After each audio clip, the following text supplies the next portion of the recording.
IBFcast vai falar neste episódio sobre geopolítica, que é o campo de estudo multidisciplinar que analisa as relações de poder entre os estados e territórios no cenário global, investigando como fatores geográficos, econômicos, culturais e políticos moldam a influência internacional, os conflitos diplomáticos, as alianças estratégicas e o ordenamento do espaço mundial. Quando falamos sobre esse tema, também estamos falando de conflitos, como guerras. E de que forma isso acaba afetando, por exemplo, a economia mundial. A nossa convidada é Juliana Mota, consultora de comércio exterior na PKT Brasil, especialista em relações internacionais, segurança e defesa. Sua atuação é orientada pela convergência entre comércio internacional, geopolítica, segurança e defesa, promovendo soluções estratégicas para organizações inseridas em um ambiente global cada vez mais dinâmico, independente e desafiador. O IBFcast é uma realização do IBF Campinas Interior Paulista. O IBF é o Instituto Brasileiro de Executivos de Finanças. Juliana, antes de mais nada, quero lhe agradecer imensamente você ter aceito o convite do IBF, né, para participar desse bate-papo, principalmente num momento que nós passamos, né, bastante delicado com conflitos mundiais extremamente importantes. Obrigado, viu? Obrigada, Milton. Obrigada, Flávio. Obrigada, Érica. Todo mundo que confiou, que acreditou e que me fez esse convite. Eu fico muito, muito feliz. Você sabe, Juliana, às vezes as pessoas elas não conseguem ter uma dimensão de como um conflito mundial afeta de alguma forma, né, muitas vezes o bolso das pessoas. E a gente, quando fala de bolso, né, as pessoas, de repente, elas não têm noção, por exemplo, da dimensão disso. E aí a gente fala sobre conflito, por exemplo, dos Estados Unidos e Irã. Aí nós falamos, por exemplo, de o conflito da Rússia com a Ucrânia. E, na verdade, quando a gente vai avaliar, por exemplo, na guerra com o Irã, a gente fala sobre combustível, né, sobre petróleo. Quando a gente fala na guerra da Rússia com a Ucrânia, a gente fala, por exemplo, né, entre outras questões, produção de grãos, então você fala de comida. Mas eu gostaria, porque você é especialista nisso, sabe, e a gente ficou muito feliz de abordar essa questão, por quê? Nós nunca abordamos sobre isso no IBFcast. E isso daí impacta no bolso das pessoas, né? Então eu queria, assim, de uma visão sua, inicialmente até sobre esse conflito, né, de Estados Unidos, Irã e tal, e o impacto que as pessoas, de alguma forma, já sentem no bolso, né? Com certeza. Vamos lá, falar de Estados Unidos e Irã é meio complicado, porque o que vale hoje de manhã já não vale mais à tarde. Verdade. Né? A gente até estava comentando que há meia hora atrás o Trump rescindiu o memorando de entendimento, então já não vale mais nada. Então é muito difícil. Mas falando da parte econômica, vamos tentar focar na parte econômica, que eu acho que é um pouco mais estável, talvez, e para trazer um entendimento para as pessoas. Uma guerra, ela hoje no mundo globalizado que a gente está, ela não está só lá no Oriente Médio, ela não está na Rússia, na Ucrânia, ela está no mundo inteiro. A guerra no Irã, com o fechamento de Hormuz, a gente teve prejudicado o petróleo. Ninguém compra, mas eu não compro petróleo. Não, você não compra petróleo, mas você compra derivados de petróleo, plástico. Toda a cadeia, principalmente no Brasil, é rodoviária. Rodoviária depende de diesel, combustível. Então, o encarecimento de tudo, frete, seguro, tudo impacta em todos os produtos, não é um produto ou outro, vai impactar em toda a cadeia de suprimento. Alimentar, né? Principalmente, né? Alimentar, principalmente. Com o fechamento de Hormuz, a gente vai ter uma crise grave no agro em breve, porque tem os fertilizantes, eles são grandes, é uma grande rota de fertilizantes. Hoje a gente tem, basicamente, fertilizantes parados, todo o fertilizante que estava vindo para o Brasil para a safra de setembro, que já está aqui, ainda está parado em Hormuz. Hoje teve 2 ataques a petroleiros em Hormuz, ou seja, não parou a guerra, então continua travado. Vai chegar esse fertilizante? Não vai, é impossível chegar. O que isso vai impactar no nosso agro? Diretamente na produção, né? Na produção, vai encarecer, porque vai ter menos produção. Como que a gente vai ter o desenrolar disso? Como você vai ter o desenrolar disso? Porque vai chegar depois da safra. Então já foi. A gente já perdeu parte da produção, que não pôde usar esse fertilizante. Então é bem complicado. Vai ter aumento de produtos, aumento da alimentação, aumento de custo, inflação, dólar. Enfim, a cadeia é extensa e as pessoas não veem o quanto afeta pessoalmente. Mas não tem nada a ver com isso. Tem. Não, e o detalhe que eu acho que é mais interessante, Juliana, é o seguinte. Por exemplo, no caso do Brasil, por exemplo, né? É uma questão que independe, por exemplo, de uma postura governamental do Brasil. Né? Na verdade, é uma situação externa que atinge não só o Brasil, mas vários países do mundo. Com certeza. Né? Quer dizer, então, acho que é bem interessante, por exemplo, quando a gente fala sobre conflito. E se você for parar para pensar, Juliana, quando a gente fala, por exemplo, em Primeira e Segunda Guerras Mundiais, quando a gente vai ver o contexto dessas guerras, todas elas tinham com 2 pontos em comum: o poder e a questão econômica. Quer dizer, então, se você for avaliar, eu acho que todo conflito, nessas proporções, tem esses 2 alvos, né? Tirando alguns conflitos que tem a questão ideológica, religiosa, sim, tudo, mas a questão é política e econômica. Não é verdade? Sim, a questão sempre, a maioria das vezes é questão política e econômica, tirando guerras em que tem a questão religiosa, ideológica, aí foge um pouco. Mas hoje a gente está vendo conflitos extremamente políticos, principalmente Irã, Estados Unidos. Político. Agora vem cá, Juliana, as pessoas elas questionam, né, da viabilidade desses conflitos, né, se transformarem em algo generalizado, tá, que culmine, por exemplo, numa terceira guerra mundial.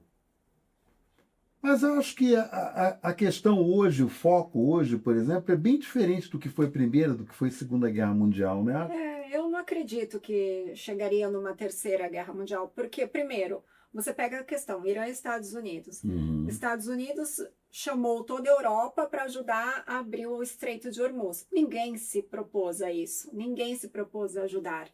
Então, não existe mais um acordo de cooperação entre os países. Até porque, se você pegar todo o histórico, depois da Segunda Guerra Mundial, os Estados Unidos disse que bancaria toda a segurança da Europa. O que ele deixou de fazer?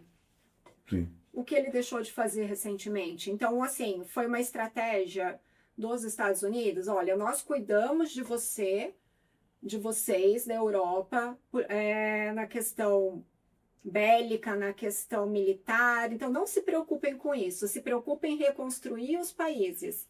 Mas, de alguma forma, ele estava colocando a Europa embaixo dele. Dependendo dele, totalmente dele.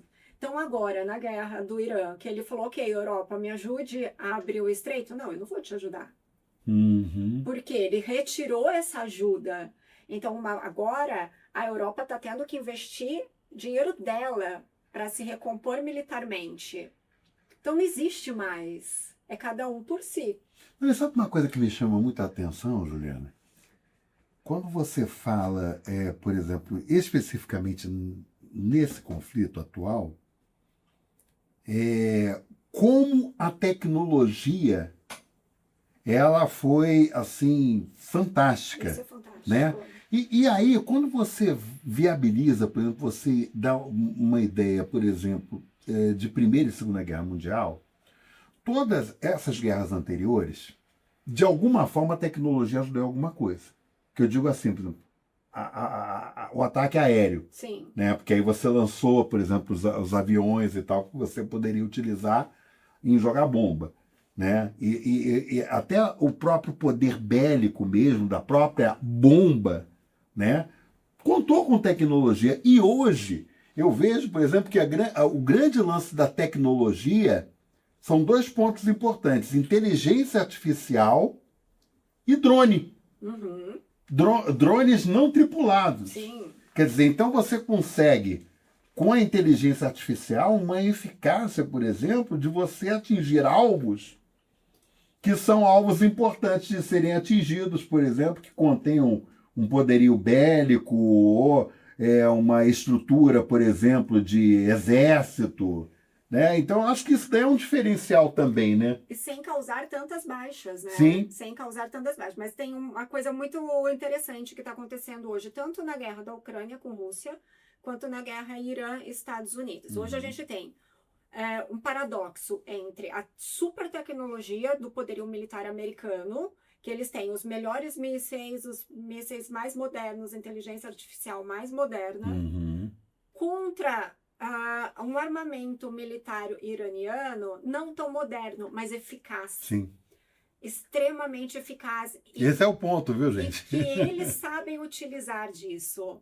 Por exemplo, o Irã, eles têm muitas minas navais. Os Estados Unidos não têm mais navio para detectar essas Sim. minas navais, mas que são extremamente eficientes. Os mísseis iranianos, eles não têm tanto alcance, mas eles têm um poder de destruição muito grande. Maior. Os Estados Unidos, por outro lado, ele tem uma tecnologia muito grande. Então, o que aconteceu agora? Até isso é uma coisa que está sendo muito falada. Só nesse período, agora, desde que eles iniciaram a guerra do Irã, os Estados Unidos já queimou mais de cerca de 50% do seu armamento local em certos armamentos balísticos, mísseis, drones, enfim, alguns tipos, mais de 50% só nesse período, porque ele quis um ataque em massa para destruir as instalações nucleares e destruir o regime, onde ele matou parte do regime iraniano, dos líderes. Dizem que esse armamento que ele perdeu, cerca de 50%, mesmo com investimento que parece que triplicou nos próximos anos, ele vai demorar cerca de 6 a 8 anos para recuperar. Então vai ser um período, limitado, é um recurso finito. Sim. Por outro lado, o Irã ele tem um armamento mais antigo, mas ele tem um estoque infinito. Sim. E eficaz. É o que mesmo acontece em Ucrânia e Rússia. O armamento da Rússia, tanques, mísseis, enfim, eles são armamentos ainda, eles têm um estoque muito grande, lógico, mas ainda da época da União Soviética. Isso aí. Que são antigos. Mas a Ucrânia está lutando com extrema tecnologia. E um número de drones e armamentos, então, eles são apoiados, lógico, pelos Estados Unidos. Eles foram, principalmente no governo Biden, né? Eles foram muito apoiados pelos Estados Unidos. E a União Europeia e a União Europeia, a OTAN está apoiando. Sim. Então, eles têm um recurso muito alto. Mas o que é interessante da Ucrânia? Eles têm um material extremamente simples. Eles usam drones fabricados em universidades, em casas. Pessoas, os moradores, os ucranianos estão fabricando. Isso é interessantíssimo. Drones em casa, com impressoras 3D. Então, é uma tecnologia extremamente simples, mas extremamente eficaz. Tem um número de 2024 que foram mais ou menos usados 4,5 milhões de drones. Nossa. É um número significativo, né, gente? Isso dá cerca, se eu não me engano, de 10 mil por dia. Nossa, é muito. Então é muito. Então o volume é muito alto. Então acaba ficando essa guerra da tecnologia com o antigo, Só que o antigo bem utilizado, ele acaba sendo eficaz. Por isso que Irã ainda está resistindo e Rússia ainda está resistindo. Agora, sabe uma questão? A gente tá conversando e me veio assim alguns pontos importantes. Quando você fala sobre conflitos, e a maioria desses conflitos ocorreu por parte dos Estados Unidos, e aí você fala a Guerra do Camboja, né? Você fala sobre até o próprio Iraque mesmo, né? Se não me falha a memória, o Colin Powell, na questão do Iraque, ele colocou para o Congresso americano que havia a suspeita de produção de armas químicas no Iraque, com o intuito de realmente retirar do poder o Saddam Hussein, que era um ditador, na verdade, né? Mas naquela ocasião, eles forjaram uma questão de um local com as chamadas armas químicas, que na verdade, quando os americanos entraram no Iraque, não tinha nada disso. E se a gente for ver, por exemplo, o histórico mesmo da participação norte-americana em conflitos, os Estados Unidos nunca se deram tão bem assim, sempre se deram mal, né? A própria questão do Irã mesmo, na cabeça dos Estados Unidos, nós temos o poderio bélico, nós temos o dinheiro, né? Nós temos uma série de questões que nós vamos colocar o Irã no bolso. E aí o presidente Donald Trump, ele percebeu que a coisa não é tão simples assim quanto ele pensava. Eu acho que, na verdade, se resume a uma coisa muito simples. Os Estados Unidos, ele entrou com muita tática, que é o poderio militar dele, um poder tático muito grande, mas sem estratégia nenhuma. Isso aí. É isso. Resumindo, foi isso. Ele não teve estratégia e ainda não tem estratégia nenhuma. Até porque se você pegar esse memorando de entendimento que eles fizeram, né?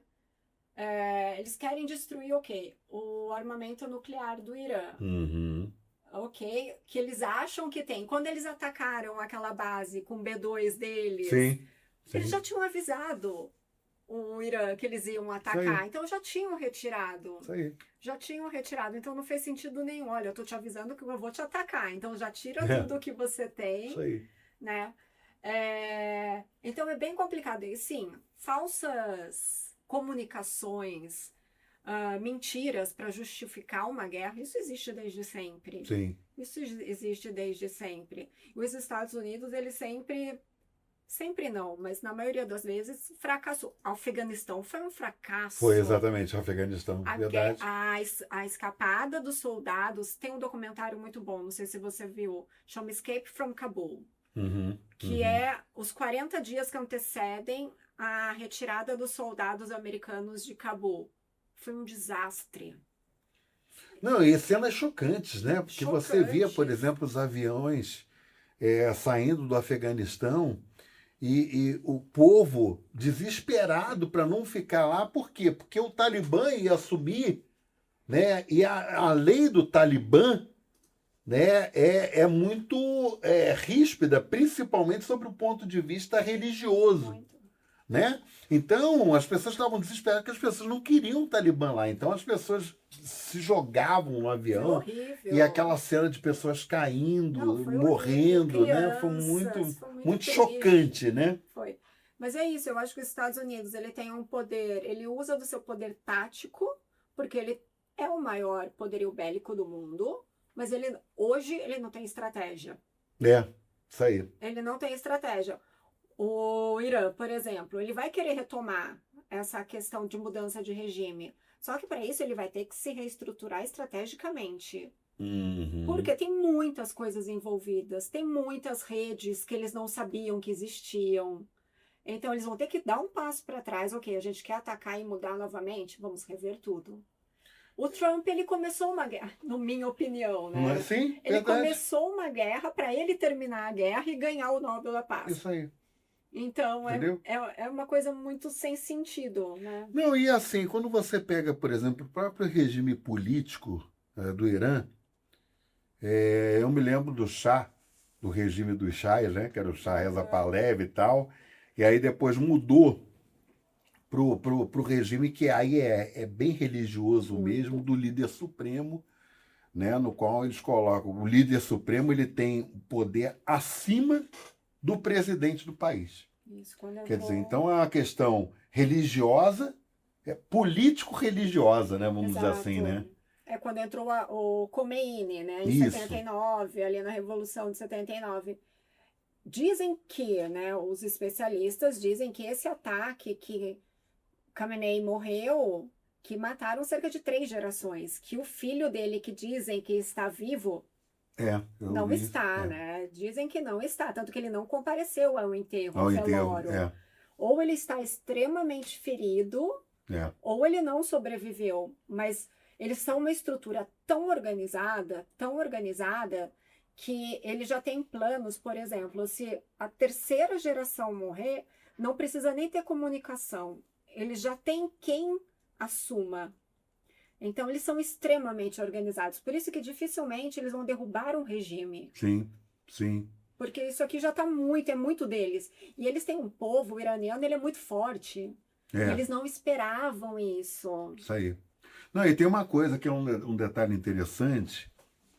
E eu vejo até de uma certa forma preocupante para as pessoas, por exemplo, que moram no Irã, por exemplo, né?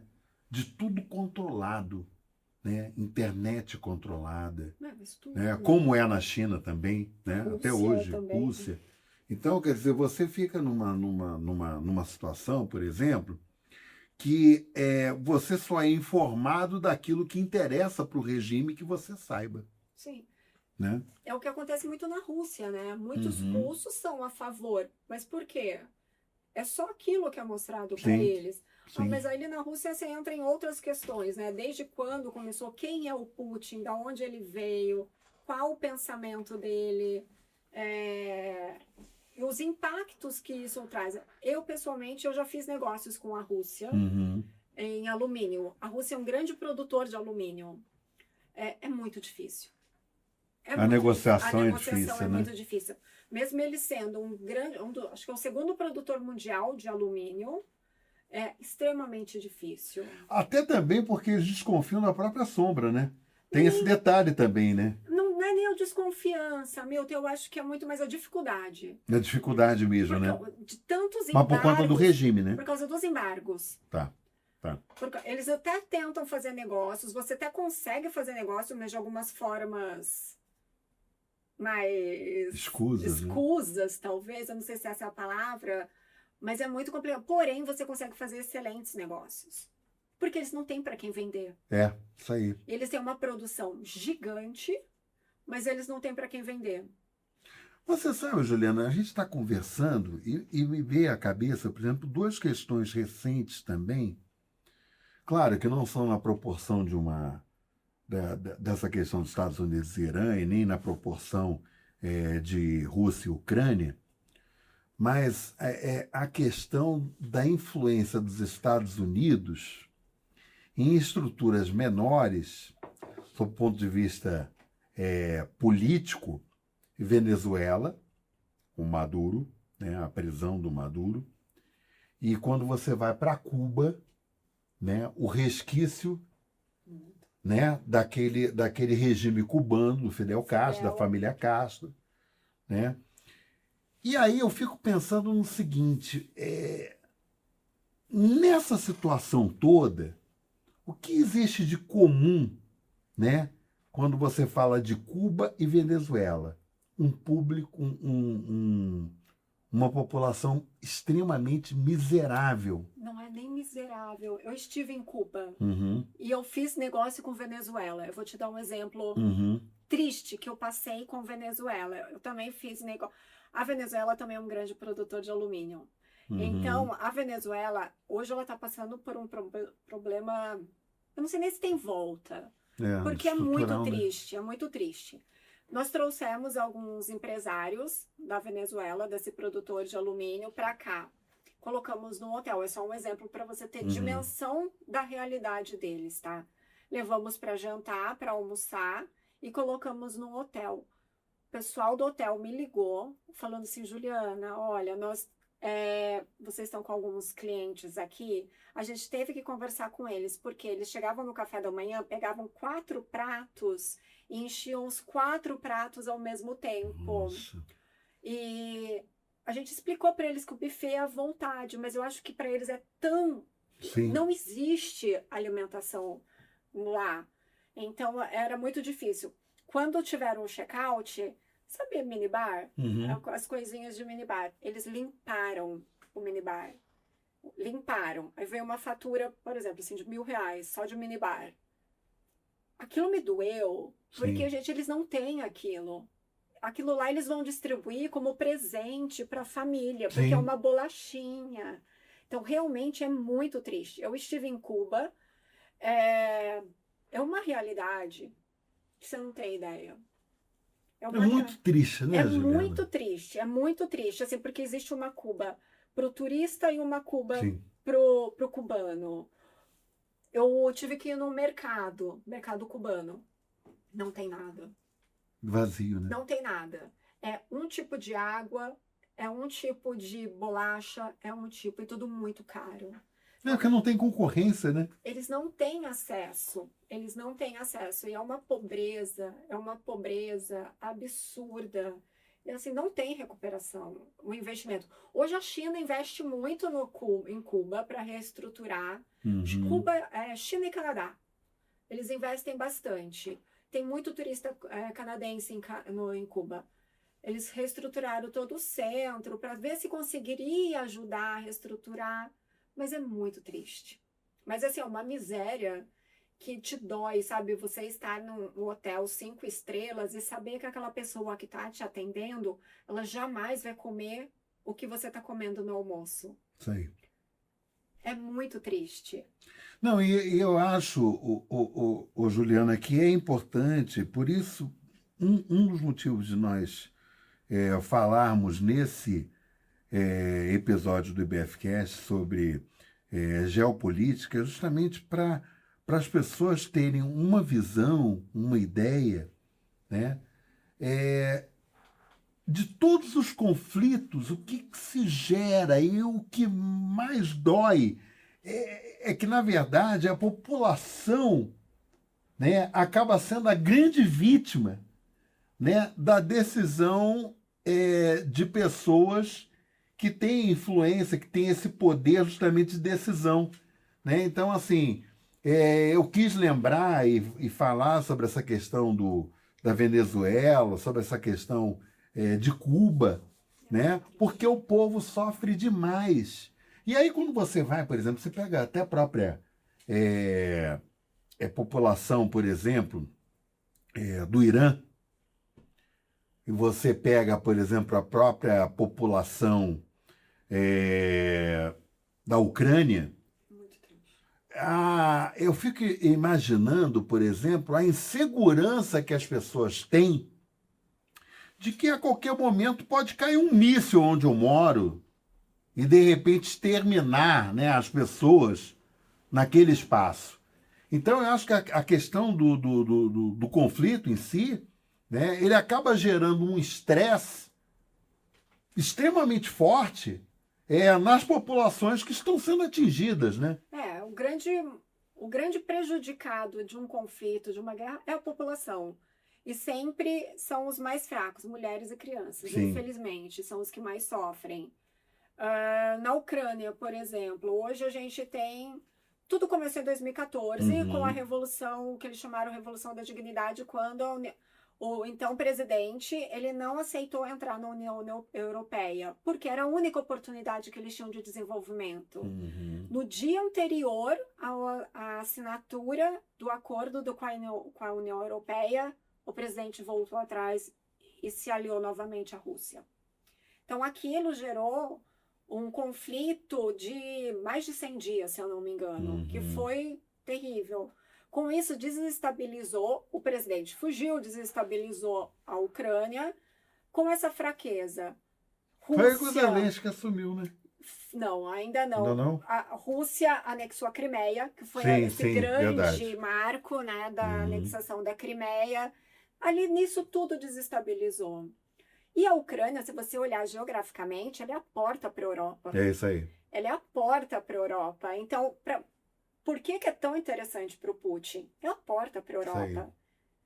E ele quer a expansão territorial. Não importa como, custas de quem, como. A gente A visão do imperador, né? Ele quer o Império Russo Isso de aí, novo. Ele quer ser o imperador russo. E como você falou, quem mais sofre? As vidas. Uhum.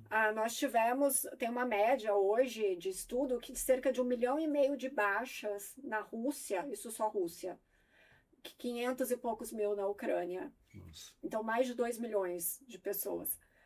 Na Rússia, de mais de 1,5 milhão entre homens, principalmente, desaparecidos, feridos e mortos. Fora o êxodo de pessoas que fugiram para não serem chamadas para a guerra. Uhum. O que isso vai impactar na economia, não só local, mas a economia mundial, global, daqui a alguns anos, porque não vai ser a curto prazo. Sim. São homens ativamente economicamente ativos, na taxa de natalidade baixa. Como que vai ser daqui para frente essa Rússia? Daqui a alguns anos, não vai ser agora. Ela teve um impulsionamento na economia de guerra? Teve, mas é só isso. Sim. Até onde isso é sustentável? Né? Então, e todo o resto, porque, na verdade, hoje a Ucrânia e a Rússia, principalmente a Rússia, ela está num colapso econômico. Sim, sim. Exatamente Verdade. por isso, porque ela está faltando mão de obra, o dinheiro todo. Putin, ele investe basicamente tudo em armamento. Isso aí. Mas e economia? E mão de obra? É um país imenso, né? Um país gigantesco. Foi ontem, esses dias, que eu vi que a Ucrânia, por outro lado, com essas tecnologias, eles testaram um míssil que atingiu a Sibéria. Ou seja, é como se o míssil saísse de São Paulo e fosse para Recife. Isso aí. Né? E a distância. A distância é absurda. Aí, acho que foi ontem, teve um grande ataque em Kiev, que já não havia há algum tempo. Então, assim, as guerras, elas passam por pontos de saturação. Um momento, um tá aqui, no outro cai. Um tá aqui, o outro cai. Mas é aquela medição de força, né? O tempo inteiro. Mas hoje eu acredito que o Putin, ele tá lutando com as últimas armas que ele tem. Para poder continuar vivo, né? Continuar vivo, até. Continuar vivo literalmente, né? Continuar vivo literalmente. Juliana Mota, estamos encerrando o nosso episódio do IBFcast. Eu quero te agradecer muito, né, por essa oportunidade que você trouxe para a gente, né, de ter uma visão diferenciado, um viés totalmente diferenciado com relação a essa questão dos conflitos, né? E o que isso, na verdade, acaba impactando na vida das pessoas, né? Do mundo de uma forma geral. Então, te agradeço demais você ter aceito o convite e ter trazido a gente, brindado a gente com essa aula, né? Sobre essa questão geopolítica que é extremamente interessante. Obrigado, viu? Muito, muito obrigada, Milton. Eu que agradeço demais, eu que agradeço. Fico muito feliz mesmo. Muito obrigada.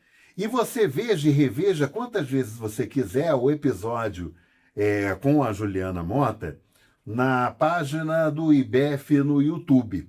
E já fica o convite para você que nos brinda com a sua audiência para um próximo episódio. A gente sempre traz aqui no IBFcast um tema totalmente diferente, super interessante, super importante no contexto de vida de muitas pessoas. Então, até a próxima.